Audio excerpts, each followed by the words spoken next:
My son told me I was overreacting when I screamed at the dog for pissing on my sheets. Not his sheets. Not the guest bed. Not the old cot in the garage. My sheets. The ones with the hand-stitched hem I had to move heaven and earth to get clean after my husband died, because they still smelled like him. And when I raised my voice at the dog, when I shouted loud enough to rattle the windows, he came out of the kitchen like a goddamn sheriff and told me I needed to calm down. Calm down. I was already sleeping on the couch, hadn't had a hot shower in 3 days, was eating leftover scraps they forgot to throw away, and he had the balls to tell me I was upsetting the dog.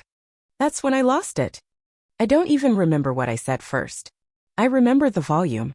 I remember my hand slamming down on the armrest so hard the remote fell to the floor. I remember calling him ungrateful, spineless, a walking disappointment in a Target hoodie. I remember screaming that I changed his diapers, I paid for his first car, I slept on a hospital floor when he almost overdosed on NyQuil and whiskey in college, and this is how he pays me back? By giving my bedroom to a mutt and acting like he's doing me a favor by letting me rot on a second-hand couch? He didn't flinch. He didn't even blink. He looked at me like I was some wild animal that had outlived its usefulness. His wife stood behind him holding her phone like she was about to call someone. Animal control maybe. The dog barked once, short and sharp, like it was mocking me. And then he said it. The sentence that shifted the ground under my feet and cracked my world clean in half. You should be thankful for the couch. That was it. Not sorry. Not this is temporary. Not we'll figure something out. You should be thankful for the couch. That was when I picked up the photo frame from the side table. It had a picture of the three of them at some water park, grinning like idiots.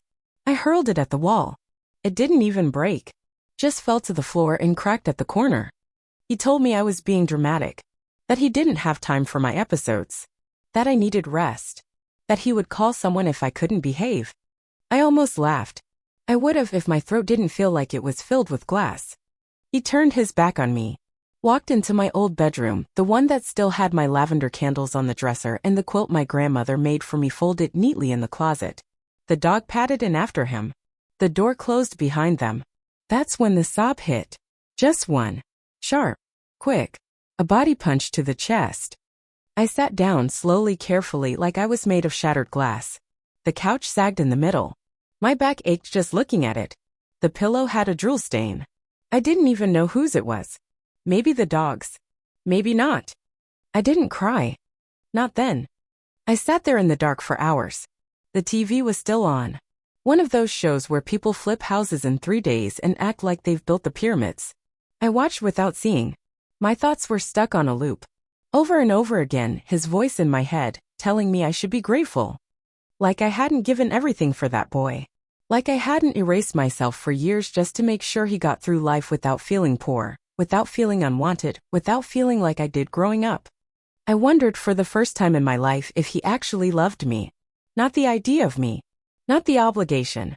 But me. The woman who carried him, fed him, buried his father alone, kept his secrets, and showed up every goddamn time he needed someone. The silence of that answer crushed me. When I finally stood, my knee screamed. My hip clicked. I limped to the kitchen. Not from pain. From weight. The weight of realizing you're not welcome in the house you helped buy. The weight of knowing you've been replaced by a barking animal with a soft coat and no history. I opened the fridge. Empty except for oat milk, prepackaged salads, a bowl of grapes with one moldy one floating on top. I ate too. Threw the rest out. Back to the couch. Back to the stink. Back to the sag. I laid down and stared at the ceiling. And then I started to think. Not feel. Not hope. Not beg. Think. I thought about the title on the house. About the paperwork I still had copies of because I was the one who helped with the down payment when their credit was shot. I thought about the time he forged my signature to get a car loan, and I let it slide. I thought about the neighbor across the street, the one who always seemed to linger when I took the trash out. I thought about my sister's friend who worked at the courthouse and owed me a favor. And I thought about the dog. Because the dog liked me. Not them. The dog followed me. Slept beside me. Growled when they shouted at me. It didn't take a genius to realize who that creature thought was Pac. And that's when the rage started to settle into something cold. Something still. I didn't want to hurt anyone. I wanted to take back what was mine. And when I was done, when it was all over, they were going to know exactly who they had tried to erase. and they were going to wish to God they hadn't. The next morning I woke up with my mouth tasting like copper, and my spine screaming for mercy. I'd been twisted on that couch all night like a dead thing someone forgot to bury. The dog was sitting beside me, head tilted, eyes curious. He didn't bark. He just stared. I stared back. I said nothing. Just sat up, wiped my face with the back of my sleeve, and shuffled toward the bathroom. Locked. Of course it was. They'd taken to locking doors now, even from me. Maybe they thought I'd wander in and steal their shampoo. Or worse, use it. I stood there for a moment, wondering whether I'd make it to the gas station down the block, when the door finally cracked open. She stepped out. Hair perfect, skin scrubbed, dressed like she was headed to brunch with the queen. Her eyes met mine, and all I saw in them was pity. That saccharine, hollow kind of pity that people wrap their guilt in when they're too cowardly to feel shame. She asked if I slept okay. I didn't answer. She asked if I wanted breakfast. I didn't answer. She asked if I could walk the dog again, since her yoga class had been moved up. That one I answered. I nodded. And that right there was the first move on the board. Because when a woman like me nods after a night like that, it doesn't mean yes. It means watch me. I took the leash, clipped it to the dog's collar, walked him past the cracked sidewalk, past the leaning mailbox, past the neighbor with the flirty eyes and the pension check always showing just enough from the mailbox slot to let me know he had money. I walked the dog all the way to the park and sat on the same bench I used to read on when my husband was alive. I let the dog off the leash. He didn't run. He circled, sniffed, rolled in the grass, looked back at me every few seconds like he needed reassurance that someone still saw him. That made two of us. I sat on that bench for 30 minutes, then an hour, then 2. I let the dog stretch out beside me and fall asleep at my feet. And while he dreamed, I remembered. I remembered the safe deposit box, the key tape behind the old mirror, the one thing I'd never told anyone about, not even my son. I remembered the copies of the house documents I had kept for tax purposes, the ones that proved my co-ownership. I remembered the receipts, the emails, the trail. And I remembered who I used to be. When I got back to the house, she was waiting. Arms crossed, foot tapping, fake smile twitching at the corners. Said she was worried. Said I should have texted. I told her I'd dropped my phone in the grass. She didn't believe me. Good. The next few days I was careful, quiet. Walked the dog every morning, every afternoon. Made small talk with the neighbors. Asked questions. Played the part. Made it seem like I was accepting my new role. But I was counting every expense they charged to my name. Counting every box they moved out of my old bedroom and into storage without asking. Counting every time they referred to this house as theirs. I was collecting names, numbers, patterns. The way she used the spare key to check the mailbox before I could. The way he logged into my online bank account without asking, assuming I was too old to notice or understand. I let him think that. Let him believe it. Because while he was stealing pennies, I was digging graves. Not literal ones. Not yet. Just the kind of graves reputations get buried in. The kind made of paper and signatures and overdue truths. One night, I waited until they were asleep. I opened the filing cabinet. Took what was mine. The documents, the legal forms, the credit statements. I didn't even need to take the originals. Just copies. Photographs. That same night, I emailed someone I hadn't spoken to in 12 years. She was still working. Still owed me. I didn't tell her everything. Just enough. Just the part about the house. About the couch. About the damn dog. That was all she needed. And then I waited. 3 days later, an envelope arrived. Not addressed to them. Addressed to me. A quiet little envelope. Brown, boring, easily overlooked. He found it first. Opened it. Read it. Went pale. Asked me what it meant. I smiled. Told him it was nothing to worry about. He didn't believe me. But he was too scared to press. That night I didn't sleep on the couch. I slept on the floor beside the dog. His body curled around mine like a shield. He didn't bark. He didn't growl. He just stayed. Like he understood. Like he was waiting to. Because what they took from me wasn't comfort. It wasn't privacy. It was the belief that I could be erased without consequence. And people like that always forget the most dangerous kind of person. The one who gave everything. And has nothing left to lose. He started locking the fridge. That's when I knew I was past the point of rescue. The same boy who used to cry when I packed the crusts on his sandwiches now had a padlock on the refrigerator door like I was some rabid animal who couldn't be trusted around orange juice and leftovers. Said it was to monitor portions. Said it was to help with food budgeting. Said it was temporary. He's always saying things are temporary. It's temporary, Ma. Just until the dog adjusts. Just until we figure things out. Just until we can afford a nurse, a room, a home, a hole to bury you in while you're still warm. I didn't argue. I didn't touch the lock. I just smiled and waited for them to leave for the day. They always did. They always left me with the dog, assuming I had nowhere to go, nothing to do. Like I was some retired ornament taking up space in the corner, collecting dust, waiting for death. They didn't realize I'd been resurrected. I pulled out the duplicate key I'd made the day after he installed the lock. Popped it open like I was opening a diary. Not because I wanted food, but because I needed to remind myself I could take anything from them now, and they'd never know. Control was slipping. Not mine. Theirs. I fed the dog eggs that morning. Real eggs, none of that dry pebble crap they poured into a silver bowl like he was a prisoner in a kennel. He looked at me with something close to awe. Loyalty was starting to shift. That beast, once given my room as a prize, was now lying next to me like he knew what was coming. He would be part of it. All of it.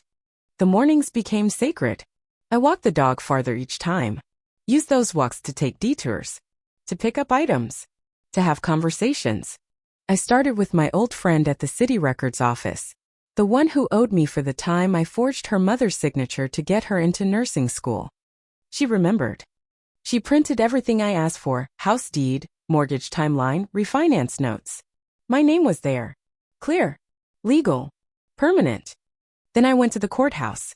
Saw a woman I hadn't spoken to since the funeral. My husband's old paralegal. She looked tired. Worn. But I still saw the fire in her when I mentioned elder abuse. When I showed her the bruises from where I'd slipped in the shower and had to crawl because they removed the goddamn bath rail I used every morning. She gave me a name. A lawyer. Young. Smart. Hungry. I called him that afternoon from the library. Paid cash for the use of their phone. Gave him the basics, not all of it. Just enough to whet the appetite. He agreed to meet. The next day, I asked for a ride into town. Told them I wanted to go to the thrift store. They laughed. Said don't buy more junk. I smiled. I always smiled. At the lawyer's office, I handed over a folder thicker than a Bible and far more damning. He didn't speak for 10 minutes after flipping through it. Then he asked the question I'd been waiting for. Do you want to own the house or bury them? I said both. He smiled. From that point forward, I documented everything. Every moment. Every transaction. Every slight. I planted devices, cheap little recorders hidden in flower pots, behind air vents, taped under tables. They never noticed. Why would they? I was old. Fragile. Blind. Useless. The footage piled up. The audio rolled in. Her voice saying she was sick of taking care of a corpse. His voice laughing when he joked about finding a home that didn't ask too many questions. The way he said he'd rather pay a stranger to clean up after me than lift a finger himself. The betrayal no longer burned. It fueled me. I printed the transcripts at the library. 3 copies. 1 for the lawyer. 1 for my safe deposit box. 1 for the neighbor, yes, that neighbor, the one who used to bring me tomatoes and ask about my garden. Turned out he was a retired journalist. Still had connections. When I handed him the folder, I watched his hands shake. He didn't say anything. He just nodded. He knew what I was about to do. And he wanted front row seats. Back at the house, they had no idea. They were too busy arguing about paint colors and patio furniture, planning parties for people they hated and jobs they didn't even have, pretending their lives were something worth showing off. They bought a new rug. Hideous thing. Covered up the scratches the dog made. I let them have it. Let them feel the illusion of control one more time. Because I was close now. Closer than I'd ever been. The power was shifting under their feet, and they hadn't noticed the ground cracking. She started snapping more. About little things. Towels. Dishes. Smells. Said the dog was getting aggressive. Said he was growling at her for no reason. I told her he was just picking up on things she couldn't smell. She didn't get the joke. He got a notice in the mail, foreclosure warning. I watched him crumble in the kitchen like a kicked-in wall. He didn't know I saw. I made sure to shuffle loud enough for him to think I was still in the living room.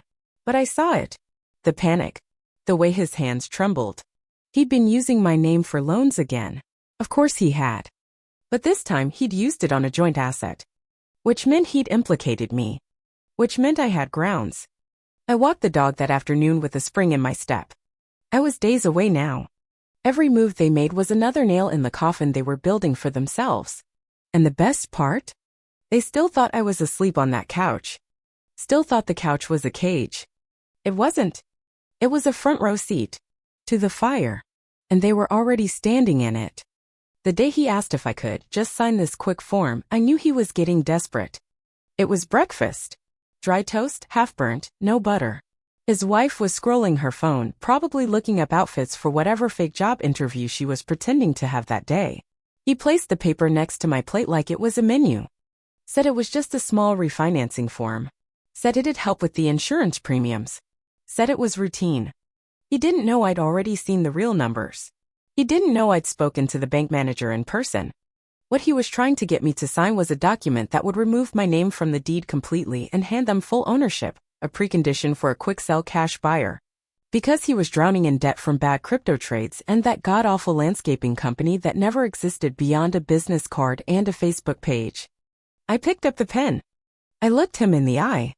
And then I dropped the pen to the floor. Told him my hand was shaky. Told him maybe later. He smiled, but it didn't reach his eyes. Later that day, I made a copy of the paper. Put it in the folder. Made a note, attempted fraud. He didn't try again. But she started getting clever. Started whispering about care homes again, this time with pamphlets that looked more like prison brochures. Said I needed help. Said it wasn't safe. Said I wandered too much, left the stove on even though I hadn't touched that stove in weeks. One night I caught her standing over me while I slept. Phone in her hand. Camera pointed at my face. She tried to say she was checking if I was breathing. I didn't blink. I told her if she ever took a photo of me again, I'd show her what dead really looked like. That one landed. She didn't speak to me for a week. But the damage was done. I could feel the walls shifting. Their patience thinning. Their fear rising. The dog, once treated like royalty, was now an inconvenience. He barked too much. He scratched doors. He shed. She started locking him in the laundry room, the same room she said was too cold for me back when this all began. The dog howled for hours. I sat on the couch and listened. I understood every sound. They were trying to tighten the leash on me, but the chain was already wrapped around their own necks. Every insult, every slight, every casual cruelty had been recorded, time-stamped, and prepared. The lawyer said I had a case so tight, it could choke a judge. I didn't just want them to lose. I wanted them exposed. Which is why I invited the neighbor over. Said I was feeling lonely. Said I missed the company. He brought pastries. Lemon ones, my favorite. We sat and sipped tea while the wife pretended not to eavesdrop and the husband pretended he wasn't looking up flights on his laptop in the other room. The neighbor asked if I was okay. I nodded. Told him I was thinking of going on a trip. That I'd been feeling trapped. His eyes said what his mouth didn't. We both knew the truth. But I wanted them to hear it. I wanted them to feel the ice creeping under their feet. The next day, she made a point of checking in on me every 30 minutes. Are you feeling okay? Do you need anything? Can I get you something? I smiled and said no each time. She hated that smile. Because it meant I was fine without her. Because it meant I was hiding something. Because she was right. I had already filed the claim. I had already submitted the recordings. I had already scheduled the meeting. They were on borrowed time and the debt collector was coming in heels and a smile. I added one last note to my journal that night. Tomorrow begins the fall. They have no idea. And the best part? I'm going to let them host the dinner. They planned a dinner. A family get-together. Nothing fancy, just her stupid attempt at grilled salmon in one of those salads that looks like a centerpiece instead of food. She called it a healing meal. Said it was time to put the tension behind us. Said we needed to talk about the future. What she meant was, she wanted me to say I was leaving. To make it easier for them. To bless their betrayal with my silence. I agreed. Of course I did. I helped set the table. Polished the silverware. Even put out fresh napkins, the ones she said were too nice for everyday use. I folded them with the same precision I used when I made my husband's funeral arrangements. Neat. Crisp. Final. The dog sat at my feet the whole time. Calm. Watching. He didn't bark anymore. Not at them. Not unless I let him. When they weren't looking, I slipped the documents under the plates. Not all of them. Just enough. Enough for the meal to taste like ash. He poured wine. She lit candles. I sat between them like the ghost of a woman they thought they buried. She started with pleasantries. Asked if I was sleeping better. Asked if I wanted to maybe look at a lovely home her friend's mother had moved into. Said it had a view. Said it had a garden. He followed her lead. Said I deserved peace. Said they loved me. Said the house was getting crowded and they wanted what was best for everyone. I didn't answer. I just smiled. And then I told them I had something to share too. I told them I'd been doing some writing. That I'd been going through some memories. That I'd decided to get my affairs in order. They didn't flinch. They thought this was it. That I was giving in. That I was going to hand over my last breath wrapped in a bow. I watched their hands move to the plates. Forks clinked. Wine glasses tilted. And then they saw the envelopes. One each. Printed with their names in black ink, centered clean. He opened his first. The color drained from his face like someone had pulled the plug. She opened hers next. And for once, that perfect little mouth of hers couldn't find a thing to say. Inside were 3 things. A notarized letter from my lawyer. A copy of the deed showing my legal co-ownership of the house. And a warning. That elder abuse, financial fraud, and attempted coercion carry criminal charges. I didn't raise my voice. I didn't stand. I simply took a sip of my tea and told them I'd be reclaiming the bedroom that night. That the locks had already been changed. That the utilities were now split by court order. That any attempt to remove me would result in immediate legal action, and the police had already been informed. The silence in that room? It was art. It was years of humiliation folding into a perfect moment of reckoning. He tried to speak. Started sputtering something about misunderstanding, about legal tricks, about how this wasn't what he meant. I let him talk. Let him sink. She tried to stand. The dog growled. Low. Deep. She sat. I told them I wouldn't be leaving. That if they wanted the house so badly, they could buy me out at market value. That I had already listed my share through a broker. And that if they failed to do so, the house would go to public sale and the profits would be mine to do with as I pleased. Her hand shook. She spilled wine. I didn't blink. I told them the city was investigating the misuse of my credit. That the bank was pursuing fraud charges. That the neighbor across the street was compiling a piece on elder exploitation and had already interviewed me. Her face went white. He started sweating. And then, just to make sure the message was fully carved into their bones, I handed them each a copy of the audio transcripts. Verbatim. Word for word. Everything they had ever said about me. Played back on paper like a ghost whispering from the walls. She said she didn't remember saying those things. He said I must have misunderstood. I told them I'd forgiven a lot over the years. But I hadn't forgotten. And I never would again. He looked at me like he didn't recognize me anymore. Good. She reached for her phone. I told her it wouldn't help. Service was already cut off. The number she'd called behind my back? The one about assisted living? Already contacted. Already informed. They wouldn't be calling again. She dropped her phone back onto the table like it was made of lead. Then, like the cowards they were, they turned to each other. Whispered. Blamed. Pointed fingers. Started unraveling in front of me. I sat back and watched. Because this wasn't about revenge anymore. This was reclamation. This was me reminding the world that I existed. That I mattered. That I wasn't disposable. They had made a fatal mistake. They thought quiet meant weak. They thought age meant surrender. They thought they could push me to the edge and I wouldn't grab hold of something sharp on the way down. I stood up. Walked to the hallway. Opened the door to my bedroom. The one they'd filled with chew toys and dander and whatever cheap furniture they could buy without asking. It was clean now. My lawyer had arranged for cleaners. Quiet. Professional. Paid in cash. The sheets were fresh. The lavender candle was back on the dresser. My quilt was on the bed right where it belonged. I closed the door behind me and listened to the silence. Let them sit with it. Let them stew in the realization that the rules had changed. Later that night, she came to the door. Knocked like a child afraid of monsters. Asked if we could talk. I told her no. Told her I was tired. Told her I didn't talk to people who stole from me and called it caretaking. She started to cry. Said she didn't mean it. Said she just wanted peace. I told her peace was something you earned. She hadn't.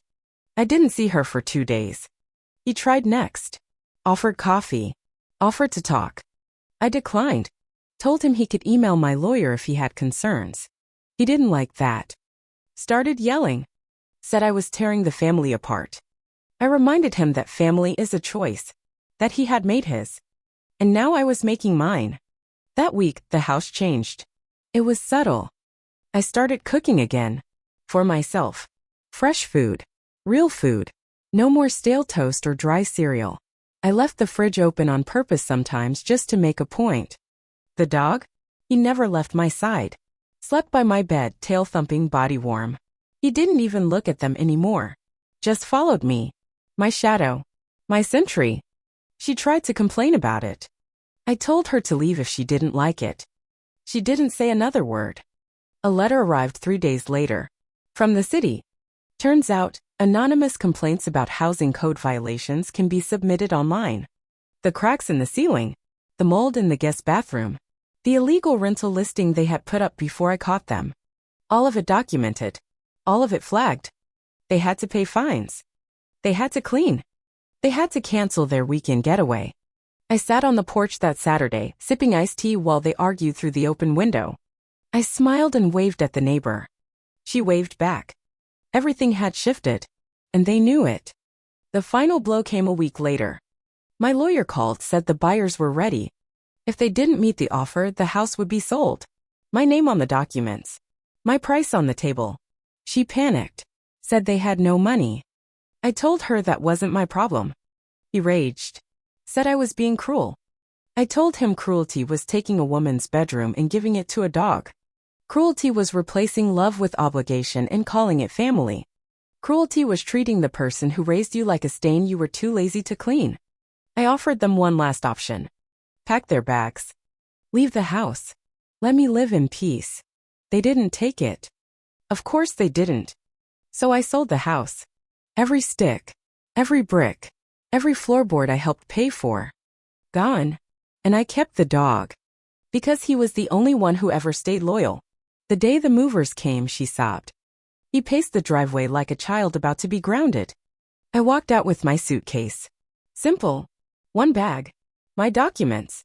My clothes. My name. Everything that mattered. They watched me go like I was stealing their lungs. I didn't look back. Didn't need to. Justice doesn't gloat. It just moves on. The new house was smaller. Tighter. But it was mine. Every square inch, every corner. I chose the floor tiles. I picked the wall color. I slept in the bed I wanted, where I wanted, when I wanted. There were no voices behind doors, no footsteps pacing above my head, no fridge locks, no pity. Just silence. Sweet, uninterrupted silence. The dog settled in like he'd always belonged there. First thing I unpacked was the quilt. Second was the legal folder. I didn't put it away. I framed the first page, the official statement recognizing my right to claim the house. The same house they lost. The one they thought they could push me out of with guilt, silence, and barking. It hung on the wall above the dining table. Not as a trophy. As a reminder. That quiet doesn't mean weak. That old doesn't mean done. That survival is louder than any bark or bank notice. People started whispering about me. Not like before. Not in that God is she still alive kind of way. Now it was different. Now it was fear. Now it was respect. Even the neighbor who used to ignore me, the one who mowed around my mailbox and pretended not to hear the shouting, brought over a pie and asked if I needed anything. I didn't. But I took the pie anyway. Because I'd earned it. Word spread. People asked if I'd write about it. Speak on it. Share my story. I said no. Because this wasn't for them. This was mine. Every scar. Every ounce of rage I turned into strategy. Every moment I was told to shrink and instead decided to sharpen. Mine. They tried to reach out after that. Of course they did. Emails. Calls. Even a letter handwritten with smudged ink like she thought pretending to cry on the paper would erase what they did. Said they were sorry. Said they'd lost everything.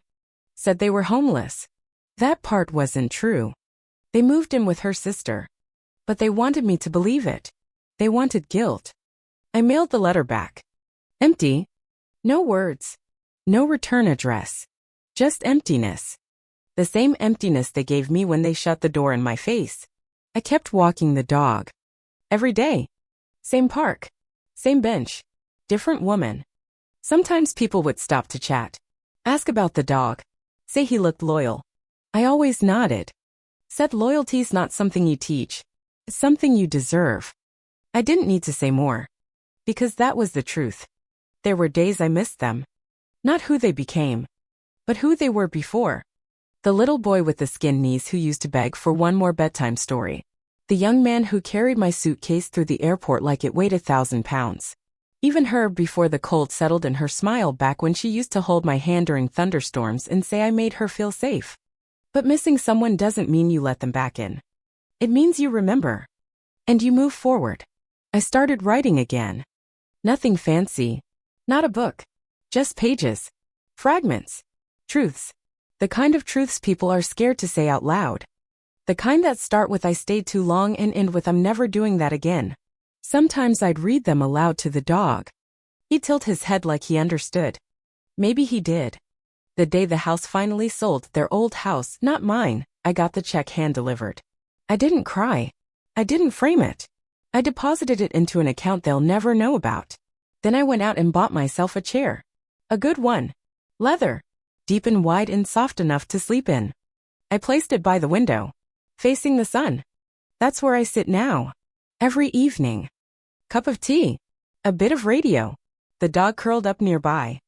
I think a lot about what people expect from women like me. They expect us to fade. To retreat into scrapbooks and rosaries and early bedtimes. To apologize for taking up space. They don't expect war. They don't expect us to fight smarter. They forget we had to learn how to keep everything together with nothing but duct tape and silence. But I didn't forget. And I'll never let anyone forget what I did when they tried to erase me. So here's what I want you to remember.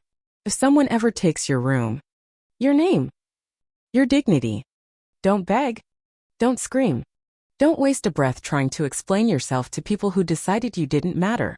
Stand up, take stock, and build the fire brick by brick until they see it coming and it's already too late. Because the couch they gave me, it wasn't mercy. It was a match. And they handed it to the wrong woman.